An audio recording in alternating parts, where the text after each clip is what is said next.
नमस्कार मेरे भावी पुस्तकालय अध्यक्ष। जैसे मैंने दो चार वीडियो में आप लोगों को पहले बता, मेरे पास क्वेश्चंस की वैरायटी रहेगी। तो अभी भी किसी से बुक्स अरेंज की थी, ये किताब मिली मुझे अमित किशोर की, इसमें कुछ वन लाइनर क्वेश्चन दिए थे, तो सोचा आप लोगों के लिए वन लाइनर दिए जाएं, या थोड़ा अति लघु भी कह सकते हैं जिनको हमको, उस तरह के प्रश्न है, ताकि आप लोगों का अच्छे से प्रिपरेशन हो सके।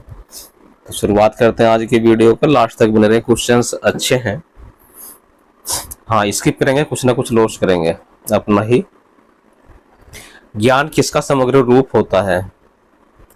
तो ज्ञान हमारा विचारों का समग्र रूप होता है। विषय जगत की द्विविभाजन संरचना का प्रतिपादन किसके द्वारा किया गया था? तो ये थे इमैनुएल कैंट। नेक्स्ट है, विषय जगत की 10 विभाजन संरचना का प्रतिपादन किसके द्वारा किया गया था? तो मेलविल डेवी इसका आंसर है। नेक्स्ट है, विषय जगत का बहुविभाजन संरचना का प्रतिपादन किसके द्वारा किया गया था? सी ए कटर आंसर है। ट्री ऑफ और फेरी विषय जगत की किस संरचना का प्रतिनिधित्व करता है? तो यह द्विविभाजन, डाइकोटोमी। एक डेकाटोमी होती है, 10 का विभाजन कहते हैं। निम्नलिखित में से किस वर्गीकरण पद्धति में 10 विभाजन की संरचना को अपना गया है? तो यह डीडीसी और यूडीसी है, दशमलव वर्गीकरण पद्धति और यूनिवर्सल डेसिमल क्लासिफिकेशन। निम्न में से किस पद्धति में बहुविभाजन को अपनाया गया है? तो बहुविभाजन है हमारा column classification, library of Congress classification, enumerative classification, sorry expensive classification, इसी इनुमरेटिव नहीं है। डॉक्टर रंगनाथन ने ज्ञान जगत के विषयों को कितनी श्रेणियों में बांटा है? तो 3 श्रेणियों में डॉक्टर रंगनाथन ने विषय जगत को बांटा है। नेक्स्ट क्वेश्चन है, बायोकेमिस्ट्री विषय जगत की किस प्रकार का उदाहरण है? तो ये हमारा जटिल विषय है बायोकेमिस्ट्री। एग्रीकल्चर ऑफ कॉर्न विषय जगत की किस प्रकार की श्रेणी का उदाहरण है? तो ये मिश्रित और संयुक्त विषय है। मैथमेटिक्स फॉर इंजीनियर विषय जगत की किस प्रकार की श्रेणी है? तो यह जटिल विषय का उदाहरण है। नेक्स्ट क्वेश्चन है, रिसर्च मेथोडोलॉजी विषय जगत की किस प्रकार की श्रेणी का उदाहरण है? तो ये मौलिक शोध है। नेक्स्ट क्वेश्चन है, डॉक्टर रंगनाथन ने ज्ञान जगत में विषय निर्माण की 4 विधियों का कब दिया था? तो सन 1950 ईस्वी में। स्पेस साइंस विषय निर्माण की किस विधि के द्वारा निर्मित हुआ है? तो यह समूहन है। नेचुरल साइंस विषय निर्माण की विधि किस विधि के द्वारा निर्मित हुआ है? संचयन के, इसका आंसर है। सोशल साइंस विषय निर्माण की किस विधि के द्वारा निर्मित हुआ? संचयन के। बायोकेमिस्ट्री विषय निर्माण की विधि किस विधि के द्वारा हुई है? पिलियन के। मैनेजमेंट विषय निर्माण की किस विधि के द्वारा निर्मित हुआ? तो आशवन के द्वारा हुआ है। जुकाम लगा हुआ है अभी, हल्का ही है, इसलिए थोड़ा प्रॉब्लम हो सकता है, कुछ आपको नॉइस पोल्यूशन वो बैरियर मिले। अर्बन यूथ विषय निर्माण की किस विधि के द्वारा निर्मित हुआ है? पटलीकरण। पटलीकरण विषय निर्माण की विधि में किस प्रकार के विषय का निर्माण होता है? तो ये मिश्रित या संयुक्त विषय का निर्माण होता है। शिथिल समुच्चय विषय निर्माण की विधि में किस प्रकार के विषय का निर्माण होता है? जटिल विषय का। विषय निर्माण की विधि में दशा संबंध बनता है हमारा शिथिल समुच्चय। दशा संबंध के द्वारा निर्मित विषय किस प्रकार के विषय होते हैं? तो जटिल विषय होते हैं। कौन सी वर्गीकरण पद्धति जिसमें ज्ञान जगत का प्रथम स्तर पर विभाजन या डिसिप्लिन के आधार पर किया गया है? यह दशमलव वर्गीकरण पद्धति। कौन सी विषय पद्धति है जिसमें ज्ञान जगत का विभाजन क्रमिक विकास के आधार पर किया गया है? यह विस्तृत वर्गीकरण पद्धति है। कौन सी वर्गीकरण पद्धति है जिसमें ज्ञान जगत का विभाजन साइंटिफिक प्रोग्रेशन के आधार पर किया गया है? यह विषय वर्गीकरण पद्धति है। नेक्स्ट क्वेश्चन है, वन प्लेस थ्योरी किस वर्गीकरण पद्धति से संबंधित है? तो यह विषय वर्गीकरण पद्धति से संबंधित है। कौन सी वर्गीकरण पद्धति है जिसमें ज्ञान जगत का विभाजन पक्षात्मक एवं सिद्धांत के आधार पर किया गया है? वह है हमारी द्विबिंदु वर्गीकरण पद्धति में ज्ञान जगत का मुख्य वर्गों में वर्गीकरण, लाइब्रेरी ऑफ कांग्रेस विभाजन किस वर्गीकरण पद्धति के आधार पर किया गया है? तो ये विस्तृत वर्गीकरण पद्धति इसका आंसर है। नेक्स्ट क्वेश्चन, कौन सी वर्गीकरण पद्धति जिसमें ज्ञान जगत का विभाजन साइंटिफिक एवं एजुकेशनल कंसेंसस के आधार पर किया गया है? यह ग्रंथ सूची वर्गीकरण पद्धति। दशमलव वर्गीकरण पद्धति के फर्स्ट समरी में शामिल है। तो 10 मुख्य वर्ग। दशमलव वर्गीकरण पद्धति में सेकेंडरी समरी में कितने शामिल होते हैं? तो 100 उप विभाजन शामिल होते हैं इसमें, 100। दशमलव वर्गीकरण पद्धति में थर्ड समरी में कितने विषय शामिल होते हैं? तो 1000 सेक्शन है ना, 10, 100, फिर 1000, फिर 10,000 ऐसे। वर्गीकरण मुख्य वर्गों में 21 वर्गीकरण पद्धति में ज्ञान जगत का कांग्रेस लाइब्रेरी ऑफ लिखा है, क्लासिफिकेशन है पूरा, विभाजन किया गया है जो निम्न है, ए से जेड किया गया है। डॉक्टर रंगनाथन के द्वारा विषय निर्माण की 2 अन्य विधियों में आसवन और विलियन को जोड़ा गया था 1960 ईस्वी में। किस वर्गीकरण पद्धति में विषय जगत की संरचना में सामान्य से विशिष्ट की ओर अग्रसर होने के सिद्धांत को अपनाया गया है? यह सार्वभौम वर्गीकरण पद्धति। ज्ञान जगत की विशेषताओं में से है गतिशील, बहुआयामी, अंतहीन विकास। ये राइट आंसर है। निम्न में से किस वर्गीकरण पद्धति में ज्ञान जगत के व्यवस्थापन में अपूपा पैटर्न को अपनाया गया? यह द्विबिंदु वर्गीकरण पद्धति है। ज्ञान जगत का स्रोत है हमारा प्रत्यक्ष ज्ञान, अंतर ज्ञान, प्रज्ञा। आधुनिक पुस्तकालय वर्गीकरण का जनक किसे कहा जाता है? तो यह मेलविल डीवी को कहा जाता है। वर्गीकरण शब्द की उत्पत्ति के शब्द से हुई, तो लैटिन भाषा के क्लासिस शब्द से इसकी उत्पत्ति हुई है। पुस्तकालय वर्गीकरण से क्या मतलब है? पुस्तकालय वर्गीकरण में प्रलेख को समान गुण या भिन्नता के आधार पर इस तरह व्यवस्थित किया जाता है कि यथा वह अपने पाठकों को आसानी से पुस्तक का पहुंच प्रदान हो सके। अंकन कितने प्रकार का होता है? 2 प्रकार का होता है, एक शुद्ध होता है और दूसरा मिश्रित अंकन होता है। डॉक्टर रंगनाथन का जन्म कब और कहाँ हुआ था? तो 12 अगस्त 1892 को शियाली में डॉक्टर रामा रंगनाथन अय्यर का जन्म मद्रास, जो वर्तमान में चेन्नई है, वहाँ हुआ था। डॉक्टर रंगनाथन ने बेंगलोर में प्रलेखन एवं अनुसंधान प्रशिक्षण केंद्र, जिसको शॉर्ट में DRTC कहा जाता है, कब स्थापित किया था? तो यह 1962 ईस्वी में स्थापित किया था। डॉक्टर रंगनाथन को भारत सरकार के द्वारा पद्म श्री की उपाधि कब दी गई थी? तो यह 1957 ईस्वी में दी गई थी। डॉक्टर रंगनाथन द्वारा कॉलन क्लासिफिकेशन की रचना कब की गई थी? तो यह 1933 में की गई थी। डॉक्टर रंगनाथन के द्वारा क्लासिफाइड कैटलॉग कोड की रचना कब की गई थी? तो ये 1934 ईस्वी में की गई थी। डॉक्टर रंगनाथन के द्वारा प्रोलोगोमिना टू लाइब्रेरी क्लासिफिकेशन की रचना कब की गई थी? तो ये 1937 ईस्वी में की गई थी। किस जगह पर 1962 में DRTC की स्थापना की गई थी? तो यह जगह थी बेंगलोर। डॉक्टर रंगनाथन को कब राष्ट्रीय शोध प्राध्यापक नियुक्त किया गया था? तो 1965 में किया गया था। FID की स्थापना 12 सितंबर 1895 को ब्रुसेल्स में बेल्जियम के अंतर्राष्ट्रीय संस्थान, मूल रूप से institute of international D bibliography या IIB के रूप में बेल्जियम में पॉल ऑर्टलेट और हेनरी ला फाउंटेन ने की थी। FID का नाम किस वर्ष इंटरनेशनल इंस्टीट्यूट ऑफ डॉक्यूमेंटेशन की स्थापना की गई थी? तो ये 1931 में। किस वर्ष इंटरनेशनल इंस्टीट्यूट ऑफ डॉक्यूमेंटेशन का नाम इंटरनेशनल फेडरेशन ऑफ डॉक्यूमेंटेशन किया गया था? ये किया गया था 1937 में।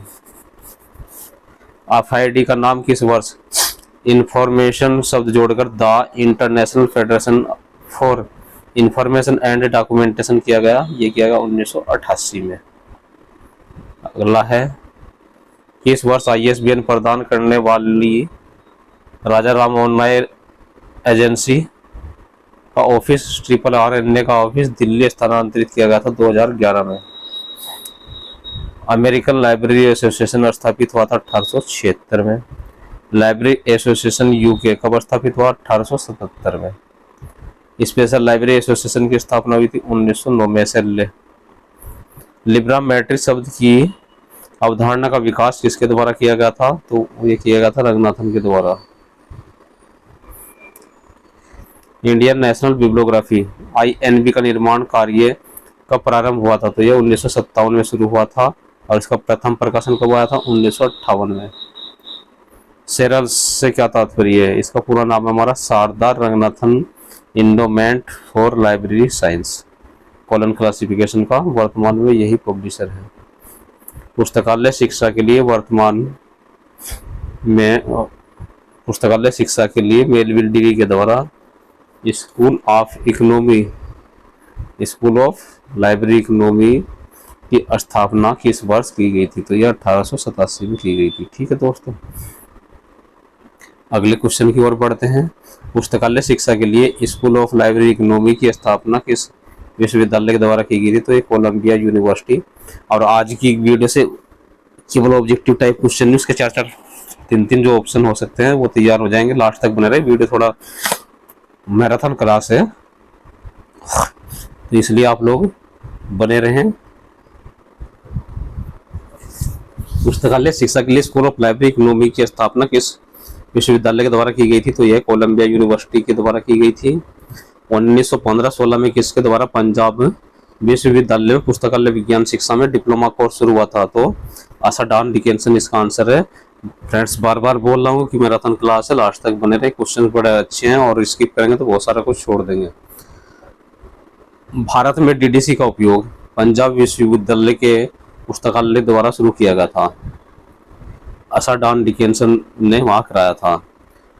W.A. बोर्डन और आसाडान डिकेंसन किसके शिष्य थे? ये मेलविल डीवी के शिष्य थे। भारत में पुस्तकालय विज्ञान के जनक या पिता किसे कहा जाता है? तो डॉक्टर रंगनाथन को कहा जाता है डेफिनेटली। मेलविल डीवी का जन्म न्यूयॉर्क शहर में कब हुआ था? यह हुआ था 10 दिसंबर 1851 में। आधुनिक पुस्तकालय वर्गीकरण का जनक कहा जाता है मेलविल डीवी को। मेलविल डीवी के प्रयास से 1876 में अमेरिकन लाइब्रेरी एसोसिएशन की स्थापना हो सकी, जिसके वे सचिव रहे थे 1876 से 1891 तक। Melvil Dewey American Library Association के अध्यक्ष भी रहे हैं सचिव के साथ साथ 1891 से 93 तक। पुस्तकालय विज्ञान की प्रथम जो पत्रिका थी लाइब्रेरी जर्नल की शुरुआत एवं संपादन का श्रेय किसको जाता है? तो ये मेलविल डीवी को जाता है, जिनका जन्म 1876 में हुआ था। मेलविल डीवी कब न्यूयॉर्क शहर में कोलंबिया कॉलेज के पुस्तकालय अध्यक्ष बने थे? तो ये बने थे 1883 में। डॉक्टर रंगनाथन द्वारा थ्योरी ऑफ लाइब्रेरी कैटलॉग पुस्तक की रचना कब की गई थी? 1938 में की गई थी। डॉक्टर रंगनाथन के द्वारा हेडिंग्स एंड कैनन्स पुस्तक की रचना कब की गई थी? 1955 में की गई थी। और फ्रेंड्स, आप नोट्स भी बना सकते हैं, अच्छे नोट्स बनेंगे आप लोगों के। डॉक्टर रंगनाथन के द्वारा डॉक्यूमेंटेशन एंड इट्स फैक्ट्स पुस्तक की रचना कब की गई थी? तो यह 1963 में की गई थी। डॉक्टर रंगनाथन के द्वारा रेफरेंस सर्विस पुस्तक की रचना कब की गई थी? यह 1961 में की गई थी। मार्गेट मन के अनुसार पुस्तकालय वर्गीकरण है ज्ञान का वर्गीकरण। क्रमांक संख्या या काल नंबर में कितने तत्व होते हैं? 3 तत्व होते हैं, वर्ग संख्या, पुस्तक संख्या और संग्राहक संख्या। वर्गांक क्लास नंबर क्या होता है? यह पुस्तक का वर्गांक उसके विशिष्ट विषय के नाम का कृत्रिम भाषा में अनुवाद होता है। संग्राहक या कलेक्शन नंबर क्या है? संग्राहक एक ऐसा प्रतीक है जिनका प्रयोग प्रलेख के ग्रंथांक के साथ किसी विशिष्ट संग्रह को सूचित करने के लिए किया जाता है, अर्थात संग्राहक के द्वारा पुस्तक संग्रह की जानकारी प्राप्त होती है। डीडीसी का उद्भव किस वर्ष हुआ था? तो 1876 में। डीडीसी का उद्भव किस वर्ष हुआ था? 1876 में। डीडीसी का प्रथम संस्करण किस नाम से था? इसका टाइटल था a classification and subject index for cataloguing and arranging the books and the pamphlets of a library. यह कितने पृष्ठों में था? 44 पृष्ठों में था, 1876 में जो पब्लिश हुआ था। डीडीसी के अब तक कितने संस्करण प्रकाशित हो चुके हैं? तो 23 संस्करण अभी तक प्रकाशित हो चुके हैं। कॉलर क्लासिफिकेशन का उद्भव किस वर्ष हुआ था? 1933 में। लाइब्रेरी ऑफ कांग्रेस क्लासिफिकेशन का उद्भव वर्ष है 1904। यूडीसी पद्धति का उद्भव किस वर्ष हुआ था? 1905 में, फ्रेंच भाषा में। यूडीसी के अब तक कितने संस्करण प्रकाशित हो चुके हैं? तो कुल 7 संस्करण प्रकाशित हुए हैं यूडीसी के, 4 पूरे और 3 संक्षिप्त। पीएमईएसटी से क्या तात्पर्य है? तो ये हमारे 5 व्यक्तित्व पक्ष होते हैं पीएमएसटी। पहला पर्सनालिटी, पी से एम से मैटर, ई से एनर्जी और एस से स्पेस तथा टी से टाइम। नेक्स्ट क्वेश्चन है, रंगनाथन महोदय को कितने उपसूत्र की रचना की गई है? तो उन्होंने वर्गीकरण के लिए 43 कैनन्स का निर्माण किया, जिन्हें उन्होंने प्लान्स ऑफ वर्क के रूप में विभक्त किया। पहला canon of idea plan, canon of verbal plan और canon of notation plan. Next है, सीसी के प्रथम संस्करण में पक्षों को जोड़ने के लिए रंगनाथन महोदय के द्वारा किस चिन्ह का प्रयोग किया गया है? तो ये कोलन का प्रयोग किया गया था। सीसी कोलन क्लासिफिकेशन के किस संस्करण में पीएमएसटी का प्रयोग किया गया? चौथे संस्करण से किया गया था। सीसी के किस संस्करण में दशा संबंध का प्रयोग किया गया था? तो ये 5वें संस्करण में। सीसी के किस संस्करण में फेसिट फार्मूले का प्रयोग किया गया था? 3रे संस्करण में। सीसी के किस संस्करण में अलग अलग चिन्हों का प्रयोग किया गया था, वो क्या थे? तो ये 4था संस्करण में किया गया था, जैसे पी के लिए कोमा, पर्सनालिटी के लिए एम या मैटर के लिए सेमीकोलन। पीएमईएसटी का सिद्धांत प्रतिपादन किसने किया था? डॉक्टर रंगनाथन ने। कौन से वर्गीकरण पद्धति में रिलेटिव इंडेक्स का प्रयोग किया गया है? डीडीसी में रिलेटिव इंडेक्स का प्रयोग होता है। भारत में वर्गीकरण शोध के लिए जाने वाली संस्था कौन सी है? तो DRTC, documentation research and training centre. Prolegomena to library classification के लेखक कौन है? डॉक्टर रंगनाथन है। वर्गीकरण का एनालिटिको सिंथेटिक स्कीम के जन्मदाता कौन है? तो डॉक्टर रंगनाथन है। कोलन क्लासिफिकेशन स्कीम के अब तक कितने संस्करण प्रकाशित हो चुके हैं? 7 एडिशन 1987 में 7th addition. Classified catalogue code के अब तक कितने संस्करण प्रकाशित हो चुके हैं? तो 5 एडिशन हुए हैं और 5वां एडिशन आया था 1964 में। नेक्स्ट क्वेश्चन है, किस वर्गीकरण पद्धति के द्वारा विकास सी कटर के द्वारा किया गया था? कौन सी पद्धति? Expensive classification. नेक्स्ट क्वेश्चन है, विषय वर्गीकरण या सब्जेक्ट क्लासिफिकेशन का विकास किया गया था जेडी ब्राउन के द्वारा 1906 में।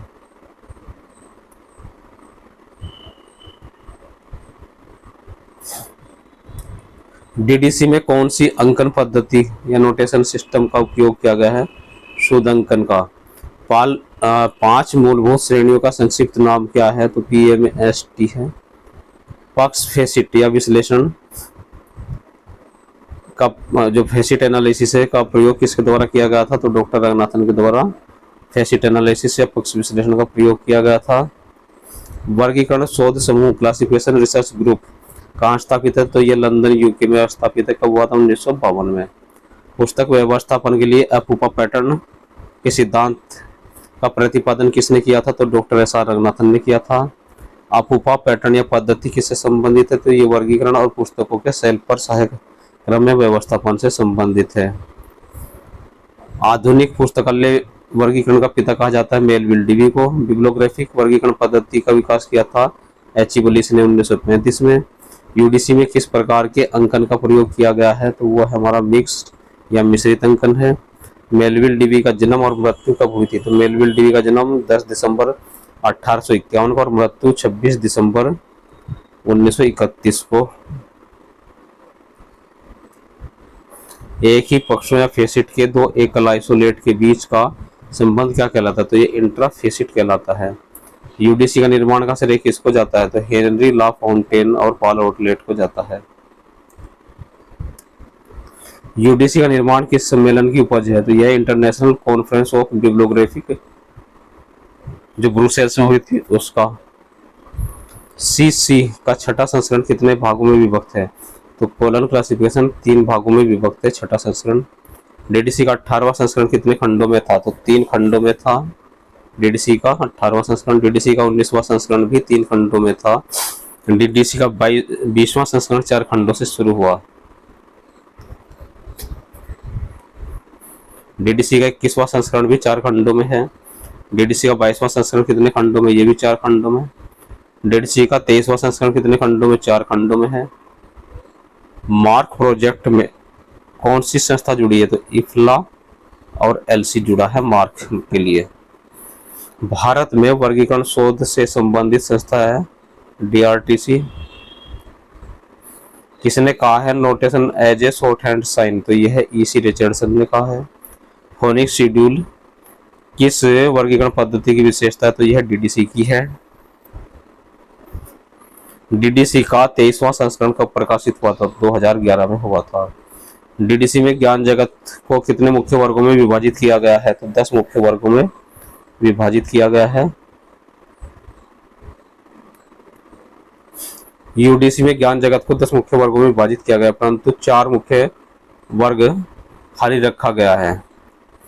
एक्सेशन नंबर का अर्थ होता है किसी भी पुस्तकालय में किसी पुस्तक के लिए व्यक्तिगत संख्या, unique number of a book inside a particular library. Catalogue शब्द की उत्पत्ति किस शब्द से हुई है? तो ग्रीक भाषा के कार्टालोगस से हुई है।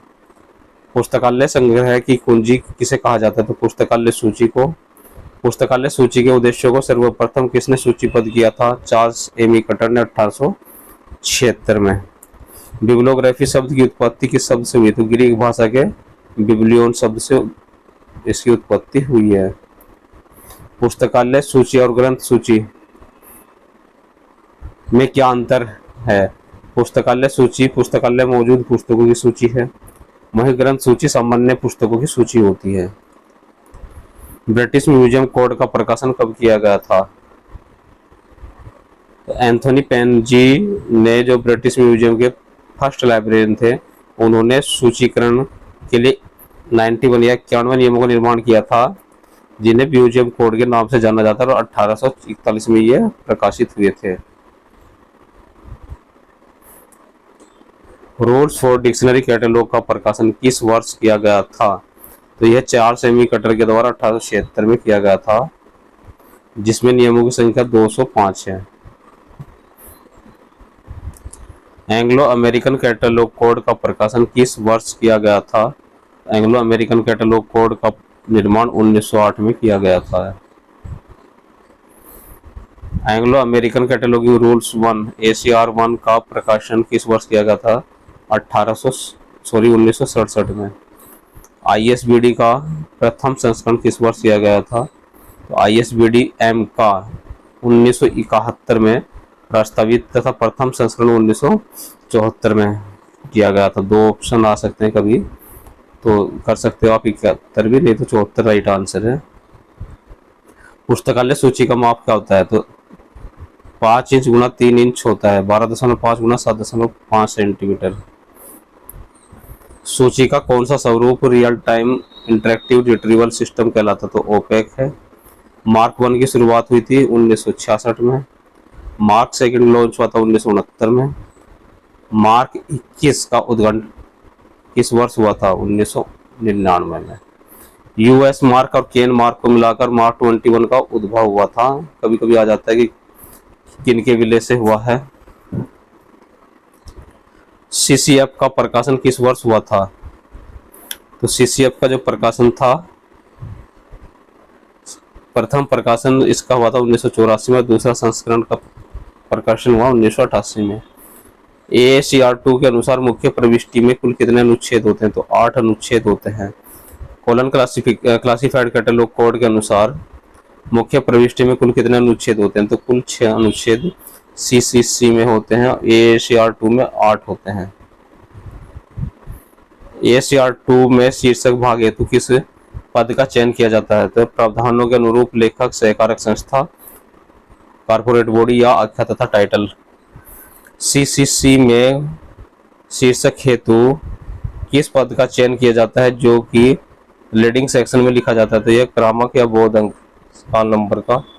ACR2 में संकेतन कार्य मुख्य प्रविष्टि के किस भाग में किया जाता है? तो संकेतन कार्य ACR2 के अनुसार बनाई गई मुख्य प्रविष्टि में सबसे नीचे यानी नोट सेक्शन के बाद किया जाता है। CCC में संकेतन कार्य मुख्य प्रविष्टि के किस भाग में किया जाता है? तो यह मुख्य प्रविष्टि में कार्ड के निचले भाग में किया जाता है। ISBN का पूरा नाम है इंटरनेशनल स्टैंडर्ड बुक नंबर है। ISBN कितने अंकों का होता है? 13 अंकों का होता है, जो 1 जनवरी 2007 से हुआ है, और 31 जनवरी 2006 से पहले यह 10 अंकों का होता था। ISSN कितने अंकों का होता है? 8 अंकों का होता है। कोडेन कितने अंकों का होता है? तो 6 अंकों का होता है। ISSN का पूरा नाम है international standard serial number. ISBN का प्रयोग किया जाता है पुस्तकों के लिए, और ISSN का प्रयोग कहाँ किया जाता है? सामयिक प्रकाशनों या पत्रिकाओं के लिए किया जाता है। कोडेन का प्रयोग किया जाता है सामयिक प्रकाशनों या पत्रिकाओं के लिए। भारत में ISBN प्रदान करने वाली संस्थाएं हैं RRRNA car Delhi.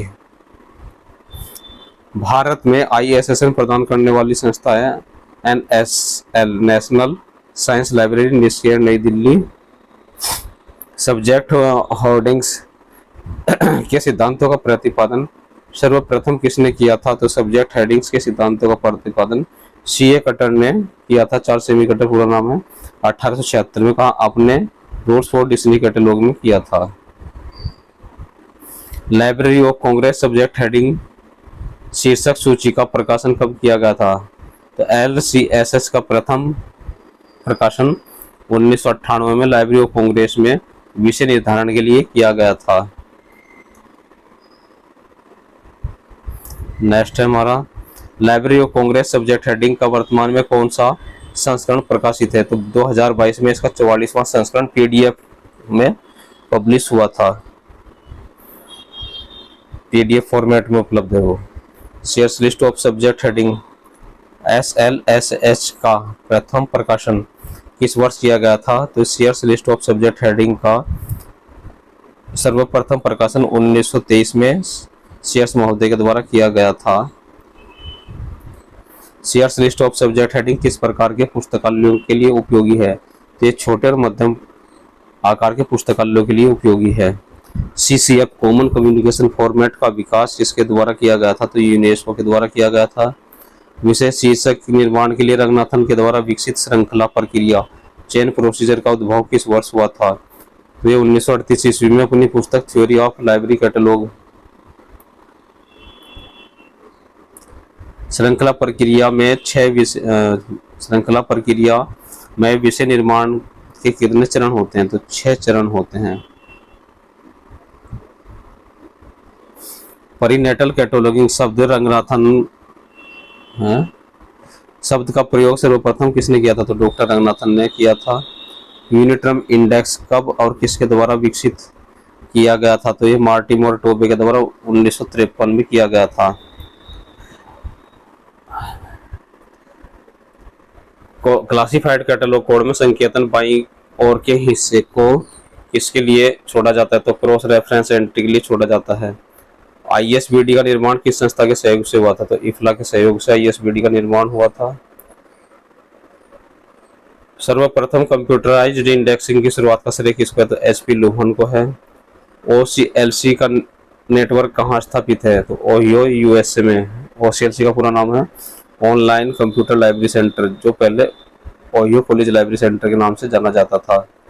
Melville DV के द्वारा डीवी डेसिमल क्लासिफिकेशन की रचना की गई थी, जो हैरिस वर्गीकरण पद्धति पर आधारित है, जिसमें ज्ञान वर्गीकरण के लिए बेकर ने दर्शन को आधार बनाया था। 1876 में C कटर के द्वारा रूल्स फॉर डिक्शनरी कैटलॉग की रचना की गई थी। 1876 में पुस्तकालय विज्ञान का पहला जर्नल लाइब्रेरी जर्नल प्रकाशित किया गया था, जिसके संपादक मेलविल डीवी थे। डीवी महोदय के द्वारा 1883 में न्यूयॉर्क शहर में कोलंबिया कॉलेज के पुस्तकालय अध्यक्ष बने थे मेलविल डीवी। तो घटनाएं हैं आती हैं बहुत सारे एग्जाम में, आप लोग बने रहें लास्ट तक। 91वीं में सीए कटर के द्वारा एक्सपेंसिव क्लासिफिकेशन का विकास किया गया है। एफआईडी की स्थापना 12 सितंबर 1885 को ब्रुसेल्स में पॉल आउटलेट और हेनरी ला फोंटेन के द्वारा इंटरनेशनल इंस्टीट्यूट ऑफ बिब्लियोग्राफी के नाम से की गई थी। 1904 में लाइब्रेरी ऑफ कांग्रेस क्लासिफिकेशन का पहला संस्करण प्रकाशित हुआ था। 1905 में यूनिवर्सल डेसिमल क्लासिफिकेशन यूडीसी का पहला संस्करण प्रकाशित हुआ। 1906 में सब्जेक्ट क्लासिफिकेशन का पहला संस्करण प्रकाशित हुआ था। सीआर्स लिस्ट ऑफ सब्जेक्ट हेडिंग्स का पहला संस्करण प्रकाशित हुआ था हमारा 1923 में। Machine readable cataloguing 1 mark 1 project की शुरुआत लाइब्रेरी ऑफ कांग्रेस के द्वारा की गई थी। Anglo American cataloguing rules 1 ACR 1 प्रकाशित किया गया था 1967 में। ऑनलाइन कंप्यूटर लाइब्रेरी सेंटर और CLC की स्थापना हुई थी 1967 में। एलन प्रिट्सचार्ड के द्वारा बिब्लियोमेट्रिक शब्द का प्रयोग किया गया था 1969 में। International standard bibliographic description ISBD-G का विकास हुआ 1975 में। यूनिवर्सल बिब्लियोग्राफिक कंट्रोल UBC इफ्ला की शुरुआत 1973 में तथा 1974 में प्रथम बार इसका प्रकाशित किया गया था। यूनेस्को के द्वारा जनरल इंफॉर्मेशन प्रोग्राम PGI विभाग की स्थापना 1976 में की गई थी।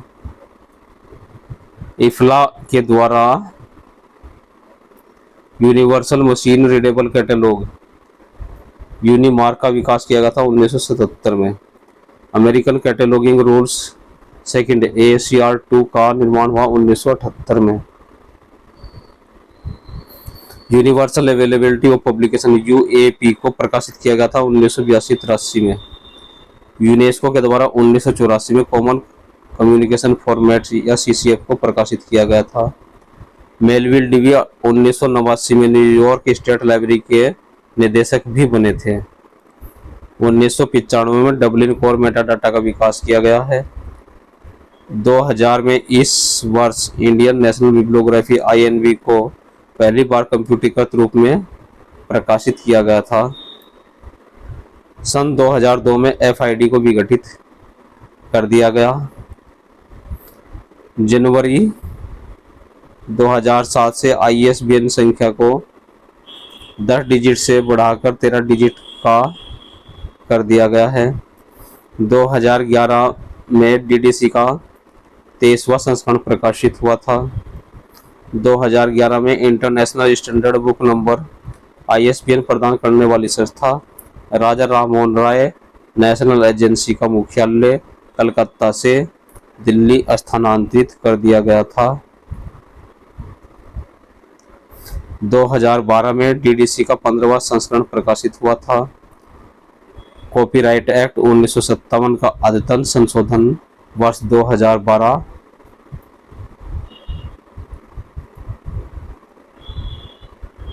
2016 में ISBN के नेशनल पोर्टल का उद्घाटन मानव संसाधन विकास मंत्री स्मृति ईरानी के द्वारा किया गया था। IIB किसका प्रारंभिक नाम था? तो FID का नाम था। UAP प्रकाशनों की सार्वभौमिक उपलब्धता इनमें से किसका कार्यक्रम है? तो यह इफ्ला का कार्यक्रम है। यूनिसिस्ट एवं इफ्ला के द्वारा प्रायोजित कार्यक्रम कौन सा है? तो ICSU है। अगला क्वेश्चन है मेलविल डीवी वर्गीकरण के पहले संस्करण का शीर्षक था a classification and subject index for class cataloguing and arranging the books and pamphlet of a library. एक क्रमिक संख्या जो एक ही वर्ग वाले दस्तावेजों के सापेक्ष एक दस्तावेज की स्थिति को दर्शाती है। क्या होता है? Book number. अगला है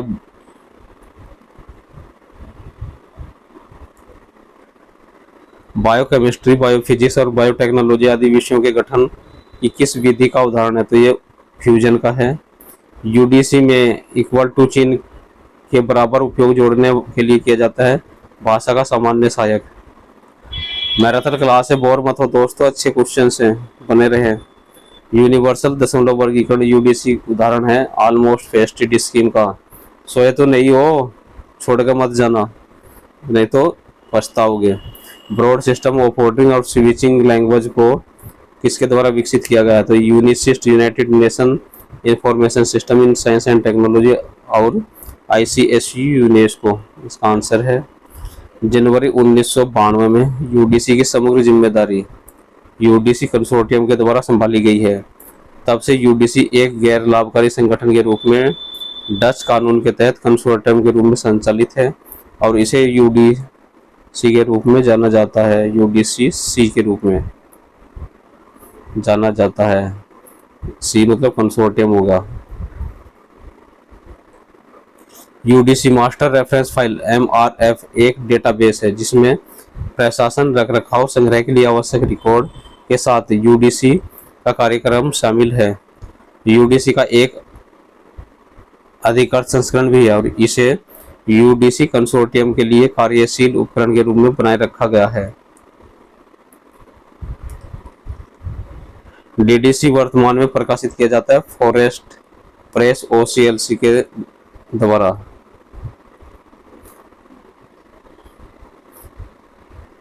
ग्रंथ वर्गीकरण सूची BC बिब्लियोग्राफिक क्लासिफिकेशन तैयार किया गया HE ब्लिस के द्वारा।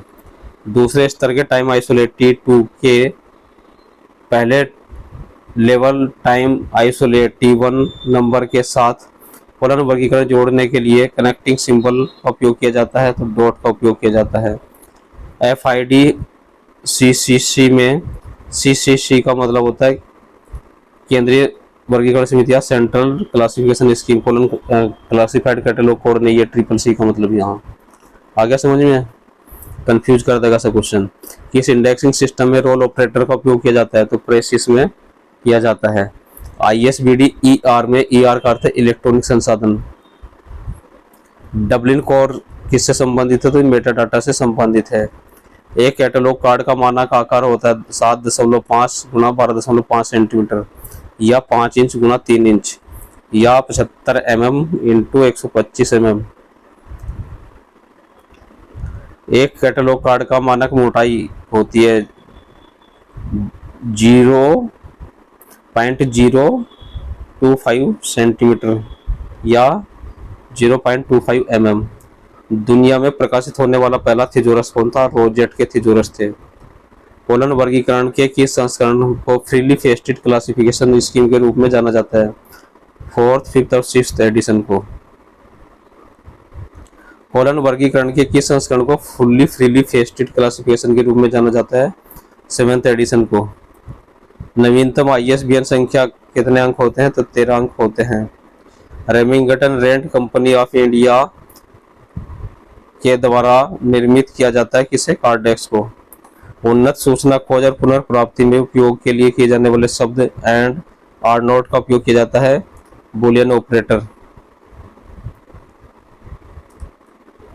स्थानीय विविधता का सिद्धांत किससे संबंधित है? तो कैटलॉगिंग से संबंधित है, principle of local variation. Next question है डॉक्टर रंगनाथन के द्वारा प्रोलोगोमिना टू लाइब्रेरी क्लासिफिकेशन का प्रथम संस्करण किस वर्ष प्रकाशित हुआ था? 1937 में। Prolegomena to library classification 3rd edition 1967 में। डॉक्टर रंगनाथन के सहायक लेखक कौन थे? M.A. गोपीनाथ थे। किसी दस्तावेज की काल नंबर शामिल होता है? कक्ष संख्या, संग्रह संख्या और पुस्तक संख्या, 3 चीजें।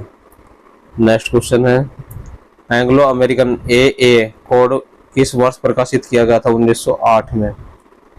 AACR में संपादित कार्य किसके तहत दर्ज किए जाते हैं? तो दस्तावेजों का शीर्षक, title of document. Library of Congress CIP data कहाँ पर पाया जाता है? तो ये शीर्षक पृष्ठ के पीछे, बैक या verso of title page. Classified catalogue code के अनुसार मेन एंट्री में तत्वों की संख्या होती है 6। ACR2 के अनुसार मेन एंट्री में तत्वों की संख्या होती है 8। ISBD-G में तत्वों की संख्या होती है 8। मेडिकल लाइब्रेरी विशेष शीर्षकों के लिए मेष का उपयोग किया जाता है। वॉल पिक्चर प्रिंसिपल या दीवार भित्ति सिद्धांत एक सिद्धांत है, किस चीज का है? यह फेसिट सीक्वेंस का। नेक्स्ट क्वेश्चन है पोलन वर्गीकरण में टाइम आइसोलेट कितने होते हैं? तो 2 T और T2। स्लिप का मतलब होता है chartered Institute of Library and Information professionals. US में 1942 तक लाइब्रेरी साइंस की जगह किस शब्द का उपयोग किया जाता था, वो था हमारा लाइब्रेरी इकोनॉमी। नेक्स्ट क्वेश्चन है, डॉक्टर रंगनाथन को पुस्तकालय विज्ञान के क्षेत्र में राष्ट्र के प्रति उनकी महान सेवा के लिए भारत सरकार ने 1957 में पद्मश्री से सम्मानित किया था। BS केशवन भारत के राष्ट्रीय पुस्तकालय के पहले पुस्तकालय अध्यक्ष थे। दोस्तों बोर तो नहीं हो रहे ना, बने रहो लास्ट तक, बड़ा मजेदार टॉपिक चल रहा है, बहुत अच्छे क्वेश्चन है, अच्छी तरह से समझ में आ जाएंगे। कई बार आपको ऑब्जेक्टिव में समझ नहीं आ पाता तो यहाँ हो जाएंगे, एक तरह के नोट्स आपके लिए क्लियर हो जाएंगे। ये BS केशवन भारतीय राष्ट्रीय ग्रंथ सूची के पिता, father of Indian national bibliography के रूप में भी जाने जाते हैं। राष्ट्र के प्रति उनकी महान सेवा के लिए भारत सरकार ने उन्हें 1960 में पद्मश्री से सम्मानित किया था। Father of open access system in library किसे जाना जाता है, तो JD ब्राउन को जाना जाता है। FID की स्थापना 12 सितंबर 1895 को ब्रुसेल्स में पॉल आउटलेट और हेनरी फाउंटेन के द्वारा की गई थी। 1988 में इसका नाम बदलकर international federation for information and documentation किया गया था। सन 2002 में FID को फिर विघटित किया गया था। मैक्रो डॉक्यूमेंट के लिए आवश्यक वर्गीकरण पद्धति होती है डेप्थ क्लासिफिकेशन। लेटेंट फेसिट का क्या अर्थ होता है, तो छिपा पक्ष होता है। ऑन्टोलॉजी किस पर आधारित होती है, तो ऑन्टोलॉजी प्रलेख के वर्गीकरण पर आधारित होती है इंटरनेट पर।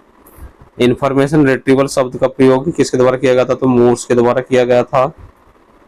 मार्क सेकंड प्रोजेक्ट की शुरुआत किसने की थी, तो लाइब्रेरी ऑफ कांग्रेस ने।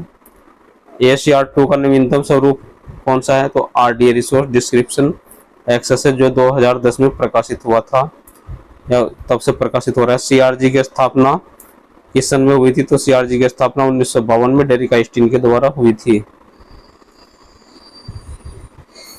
कैटेलॉगिंग में SL साइन लोगों का मतलब है बिना स्थान या प्लेस के। कैटेलॉगिंग में प्रयोग बाहर से ली गई सूचना के लिए किसका प्रयोग किया जाता है, तो बड़े कोष्ठक का किया जाता है। ज्ञान वर्गीकरण से पहले सिद्धांतकार कौन थे, फ्रांसिस बेकन माने जाते हैं। हैरिस वर्गीकरण पद्धति बेकन के दर्शन के आधार पर है। कार्ड या पत्रक सूची के निर्माण का श्रेय हमारे AB रोजर को जाता है। ये मैंने भी क्वेश्चन बहुत कम सुना है।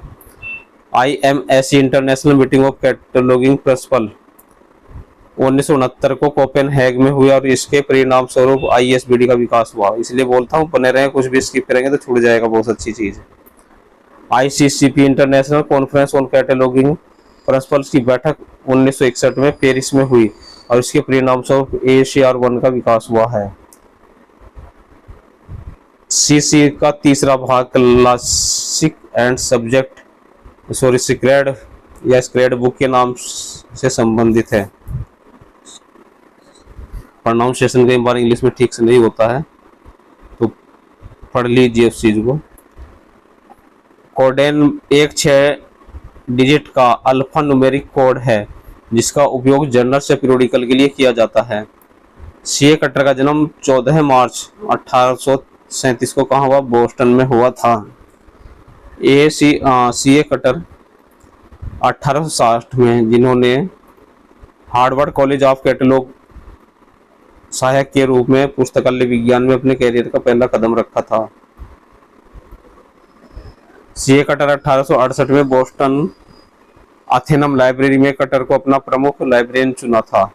CA कटर 1876 में संयुक्त राज्य अमेरिका के ब्यूरो ऑफ सेंटिक्रल के लिए पुस्तकालयों की स्थिति के बारे में एक रिपोर्ट लिखने में मदद के लिए कटर को काम पर रखा गया था और इस रिपोर्ट के आधार पर 2 प्रिंटेड डिक्शनरी कैटलॉग 1876 के लिए नियम थे।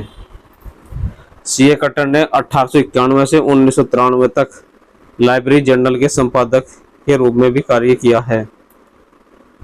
जो चीजें आमतौर पर नहीं मिल पाती ऑब्जेक्टिव क्वेश्चन में, वो चीजें हमारी यहाँ मिल रही है, बहुत डाउट क्लियर दूर हो रहे हैं दोस्तों। CA कटर उनका प्रसिद्ध लेख द बफेलो पब्लिक लाइब्रेरी था। सी कटर ने 1876 में रूल्स फॉर डिक्शनरी कैटलॉग भी लिखा। यह अपनी तरह का पहला पुस्तक था और इसके लिए उन्होंने फादर ऑफ डिक्शनरी कैटलॉग कहा जाता है। सी कटर की सबसे महत्वाकांक्षी योजना थी एक्सपेंसिव क्लासिफिकेशन। 1880 में शुरू हुई थी और 1891 में यह प्रकाशित हुई थी। सी कटर उनका नंबर सिस्टम, जिसे कटर नंबर या कटर लेबल के रूप में जाना जाता है, एक अल्फा न्यूमेरिकल डिवाइस था जो बुक नंबर के लिए उपयोग किया जाता था। आज भी हम भी सी कटर का ये है बुक नंबर के लिए उपयोग करते हैं दोस्तों, मैं तो करता हूँ। डीडीसी में फेज रिलेशन का प्रावधान या प्रयोग 14th एडिशन से शुरू किया गया था। AC1 का आधार ICCP को माना जाता है। ISBD का आधार IMCE को माना जाता है। ACR2 का आधार ISBD-G को माना जाता है। CC में LED का प्रयोग किया गया है और इसका फुल फॉर्म है लेटेस्ट इफेक्टिव डिकेड। LED का मतलब है latest effective decade. Depth version colon classification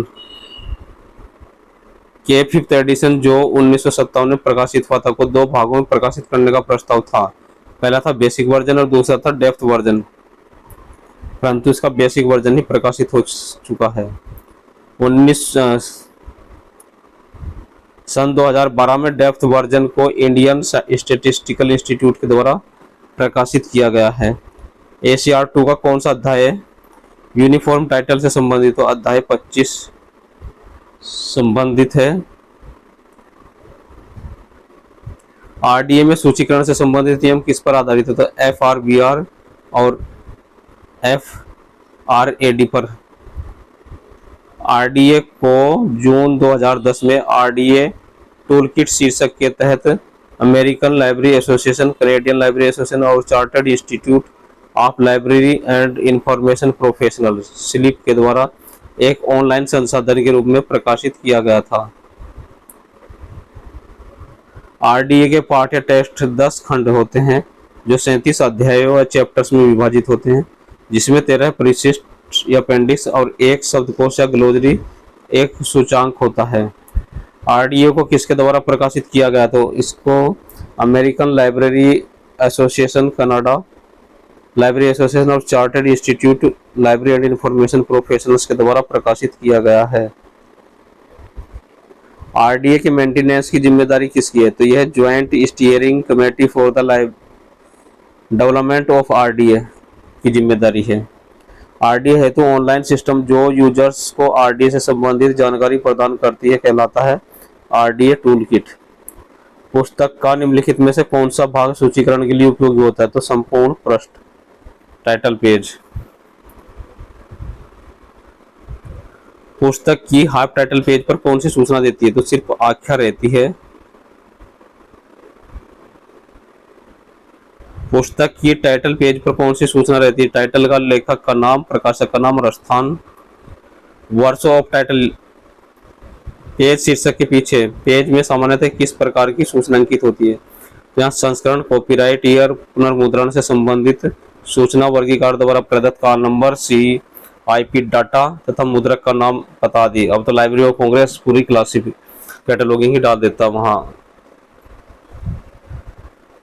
पुस्तक के इस पृष्ठ पर सूचीकार द्वारा वर्ग संख्या प्राप्त होती है, तो ये वर्ष ऑफ टाइटल पेज है। प्रस्तावना, इंट्रोडक्शन सामान्यतः किसके द्वारा लिखा जाता है? तो यह है लेखक के अतिरिक्त किसी अन्य व्यक्ति के द्वारा लिखा जाता है। पराकथन या प्रीफेस को किसके द्वारा लिखा जाता है? लेखक के द्वारा। ACR2 में 3 स्तरों पर ग्रंथ परक विवरण, बिब्लियोग्राफिक डिस्क्रिप्शन प्रदान किए जाते हैं। पहला स्तर छोटे पुस्तकालयों के लिए उपयोगी होता है, दूसरा स्तर मध्यम और बड़े पुस्तकालयों के लिए उपयोगी होता है और तीसरा स्तर जो है स्तर बड़े और विशिष्ट पुस्तकालयों के लिए उपयोगी होता है। OCLC online computer library centre network की स्थापना 1967 ईस्वी में ओयो विश्वविद्यालय कैंपस में ओयो कॉलेज लाइब्रेरी सेंटर के नाम से हुई थी। इसकी प्रथम कंप्यूटरीकृत सेवा 1970 में शुरू हुई तथा 1971 में प्रथम बार ऑनलाइन सेवा शुरू हुई। वर्तमान में 1981 में इसका नाम बदलकर OCLC online computer library centre कर दिया गया था। तो दोस्तों आज की वीडियो यहीं समाप्त करते हैं। नमस्कार, मिलते हैं दूसरी वीडियो में। तो साथ में बने रहें, अधिक से अधिक लोगों को शेयर करें ताकि जानकारी सही लोगों को सही समय पर मिल जाए। Bye bye.